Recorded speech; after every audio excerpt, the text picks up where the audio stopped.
So good morning, and welcome to the Anarchist turn. I'd like to begin by reading the text co-written by the three people who collaborated on the organisation of this event. That's Jacob Blumenfeld, Chiara Bottici, and myself. Collaboration or working together is the key here.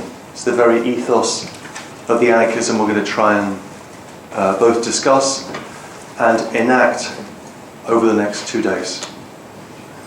The three of us have worked closely over the past year in order to make something happen that might, I emphasize, simply be interesting, perhaps even worthwhile.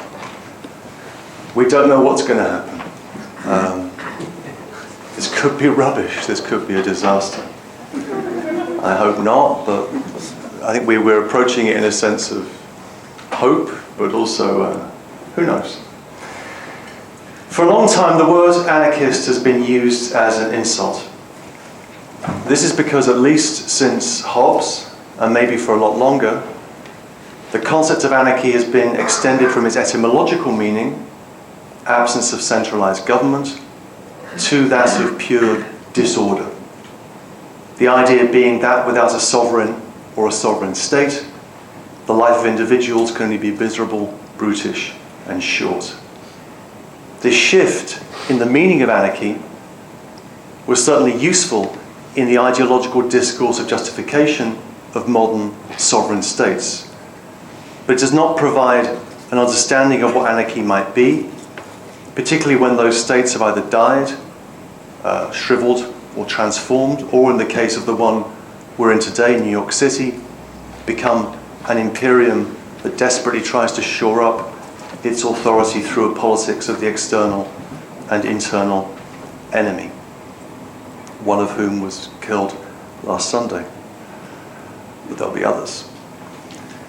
But in the last decade, maybe longer, this caricature of anarchy and anarchism has begun to crack. What we all too easily call globalization and the social movements it spawned seem to have proved what anarchists have long been advocating. An anarchical order is not just desirable, it's also feasible, practicable, and enactable. This has led to a revitalized interest in the subterranean anarchist tradition and the understanding of anarchy as collective self-organization without centralized authority. But the ban on anarchism has not yet been lifted. The aim of this conference is to argue for an anarchist turn in politics and in our thinking of the political. We will discuss anarchism with specific reference to political philosophy in its many historical and geographical variants, but also in relation to other disciplines like politics, anthropology, where anarchism has long had a significant influence, economics, history, sociology, and of course geography. Why are so many anarchists geographers, cartographers, or explorers like Kropotkin? We'll turn to this question tomorrow afternoon. We desperately need new maps. Our approach is firstly of necessity transdisciplinary, a word I don't like. But secondly, our approach is also wants to put theory and praxis into some sort of communication. And that's why we've put academics alongside activists, activists alongside academics. We have many academics who are also activists and vice versa. By bringing together academics and activists, activists in some cases past, and in other cases very present, this conference will assess the nature and effectiveness of anarchist politics in our times. Of all the political visions of another social order, or another way of conceiving and practicing social relations, anarchism has proved the most condemned and yet the most resilient. Outlawed, repudiated, ridiculed by liberals, by neoliberals, but most of all, of course, by Marxists, from the expulsion of the anarchists from the meeting of the International in The Hague in 1872 onwards, the anarchist idea simply will not die. There are multiple motivations for this conference, some general and some local. Generally, from the fact that anarchism is still scoffed and laughed at by political philosophers, that it still has a minor academic presence in relationship to liberalism, Marxism, or Frankfurt School critical theory, which have always done such good academic business, that it consists of many thinkers like Stirner, Proudhon, Bakunin, Kropotkin, Malatesta, and others who are not read as widely as they should be. And I could go on. But there are also local motivations for this conference, which are perhaps more important. We might recall that this is an Arendt Sherman conference in political philosophy, or a symposium in political philosophy. For obvious and perhaps understandable reasons, people tend to prioritize Hannah Arendt over Rainer Sherman. Now, although Arendt was no particular friend of anarchism, her work might be harnessed for a thinking through of the politics of the street, as Judith Butler recently attempted in a lecture here at the New School a few weeks ago. But it's perhaps the political dimension of Sherman's work that should be just noted here at the beginning. In particular, Sherman's hugely important 1982 book, Le Principe d'Anarchie, Heidegger et les questions de l'agir. A nicely oxymoronic title, Le Principe d'Anarchie, that was mysteriously rendered into English as Heidegger on being and acting, from principles to anarchy. And the epigraph of that book is from Meister Eckhart, and it reads, "Only that which is without a principle properly lives." Only that which is without a principle properly lives. This is a hugely important book when I was a graduate student in France, and for many others.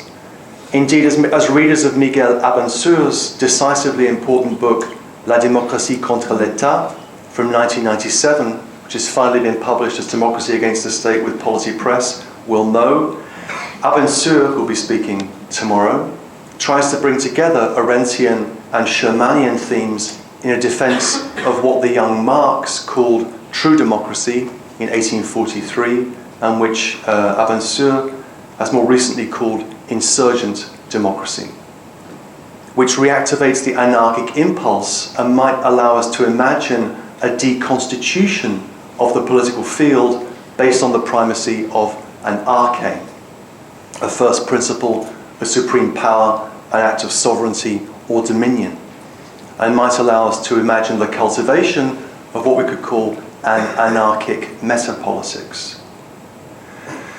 There's also a very local and nicely ironic motivation for this conference.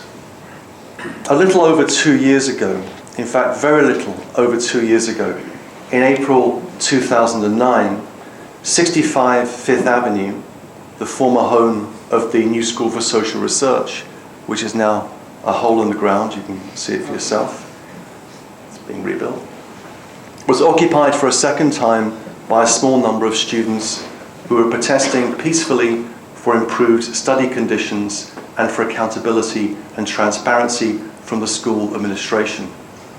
Wild anarchist claims, as you can tell. Someone, some say the former president, although he denied it, initiated Operation Cobra. And just do that and they'll be here in a second. And initiated hundreds of police descended on the building with dogs, hostage negotiators, and the whole paranoid security apparatus of the homeland. Students were chased down the street and force was used against them. Many were arrested. Then, of course, lies were told about what had happened. A long, rancorous situation ensued, and for those of us who came to work at the New School, or who already worked at the New School because of its radical traditions of intellectual freedom, activism, disobedience, and protest, and this is an institution born out of protest at a war and established as a place of refuge for those threatened by war. Right? And who was it that said, war is the health of the state. For those of us that came to the New School for those reasons, it was a very painful and troubling period. I remember being in 65 Fifth Avenue during the first occupation in December 2008 and being given some photocopied text by the group called Tikkun to read that came out last year in a book called Introduction to Civil War. They'd just been translated as part of the occupation itself. I'm particularly happy that some of the alleged authors of text associated with this group are with us today. The real authors are, of course, elsewhere. Anyway, our hope is that this conference, modest as it is, will go some way to allowing us to renew and reactivate the radical traditions of the New School, and in particular the link that philosophy might have to them. We should be proud of them. They're all we have. We certainly don't have any money. Chiara, Jacob and myself spent a lot of time thinking about whom we might invite, and we were delighted and flattered that so many people accepted our invitation. In addition to the people I've already mentioned, it's a pleasure to welcome speakers who've travelled a long way to join us: Laura Corradi, Andrei Grabacic, Alberto Toscano, Ben Morea, and Cindy Milstein. It's also a pleasure to welcome Todd May, who's been teaching Foucault with great success here at the New School this semester, so he's sort of far and near.